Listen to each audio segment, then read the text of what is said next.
Good morning. Today we're going to be doing a review on Bombay Begums. It was released in 2021 on Netflix. The genre is drama. IMDb rates it a 4.9 out of 10. My Facebook members rated it an 8 out of 10. I rated it a 4.5 out of 5, which is literally a 9 out of 10. I'm going to tell you why I rated it that highly. The plot of this series is 5 ambitious women from various walks of life navigate dreams, desires, and disappointments in modern-day Mumbai. The actresses and actors in this movie are Pooja Bhatt, who acts as Rani, Shahana Goswami, who acts as Fatima, Plabita Botako, who acts as Ayesha, Andia Anand, who acts as Shai, and Amruta Sobash, who acts as Lily.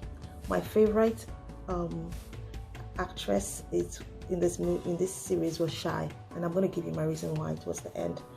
The ideas explored in this series are feminism, the finance industry, sex for barter, sex to move ahead, sex to hold secrets, prostitution, sex work, open marriages, infertility, grieving and loss, growth, ambitious, and sexuality, and many other ideas that you will catch as you go through the series.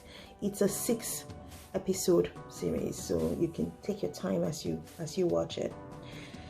So Rani is a lady who is a grass to grace kind of person. She started off as a teller within the financial industry and rose through the ranks till she became the head honcho. And I don't see them talking that much about her educational background, so I don't think she was that educated, but she was able to navigate the world of men to actually get to where she needed to be. Fatima is someone who is very repressed. She feels uncomfortable stating what her desires are, her ambitions are, and this actually goes ahead to destroy her marriage. She's someone who was struggling with infertility, and we talk about to show how this affects her relationship with her husband. And I found her to be a very hypocritical, judgmental person. And we'll talk about that a little bit later. Ayesha is someone who went to a little known business school and acquired her MBA, but she always wanted her independence, and I think she also had questions about her sexuality. So moving away from her family gave her the opportunity to explore who she really is and who she's attracted to sexually. But she's also someone who kind of plays the game to get ahead. So she has sex with people for several reasons, some to pay for a place to stay, some just the sex she has is generally never pure, and when she does have sex with the person she wants to be with, that ends in disappointment. And one of the themes that is explored is based on what happens with Ayesha. So we'll talk about that too a little bit later. Shara is a young girl who lost her mom, and she hasn't really dealt with that grief, and she wants to be an adult so bad. And when she finally crosses over to the adulthood side, she realizes that she actually still wants to be a kid. I loved her character. She is this kind of maturity that she has, but it's a maturity kind of tinged with sadness. Lily is someone who is on the fringe of society. All she desires is that her son has access to the things that she never had access to, or she won't have access to because she's a sex worker.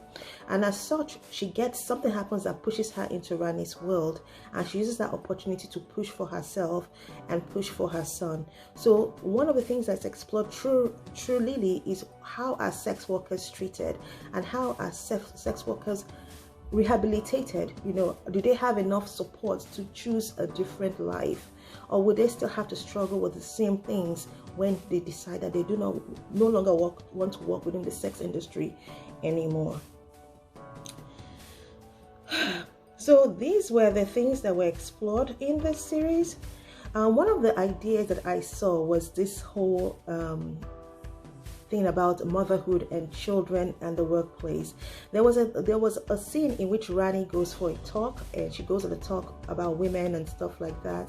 And there was this lady who was there, educated, a mother too, like Rani was, and Rani is, and they were asking about, you know, children and stuff like that. And the other lady is like, I'm not answering that. You don't ask men that. And she comes out and says, okay, let me answer the question. I found that scene to be very interesting. One of the things I really liked about this series is that it's a very women forward series. It talks about what many women really want, and how often sometimes they repress what they want, you know, just to fit the societal idea of who they should really be and what they should really like, you know. And it also talks about how oftentimes women are scared to speak up where they see an injustice. Rather, they choose to stay on the other side to oppress the person who really wants to speak up. Another thing is, you know, the whole idea of sexual harassment, the financial industry. You know, I'm from a developing country, so some of the things that were discussed are like, you know, I've heard that about the financial industry in my country. So it's just like, oh, you know, so this is not just an Indian thing, it's something that occurs all over. Another thing that was shown was how women are forced to pitted against each other, you know, for a little crumb, you know. And it's like sometimes you have to stop and ask yourself, this thing I'm fighting for, does it really make sense? Men can literally be your support system, or they can be the ones that can be there to create obstacles for you. So you have to understand the kind of person you're dealing with and ask yourself some questions about this person's character. You know, you can't blindly be loyal to someone when the person is hurting somebody else.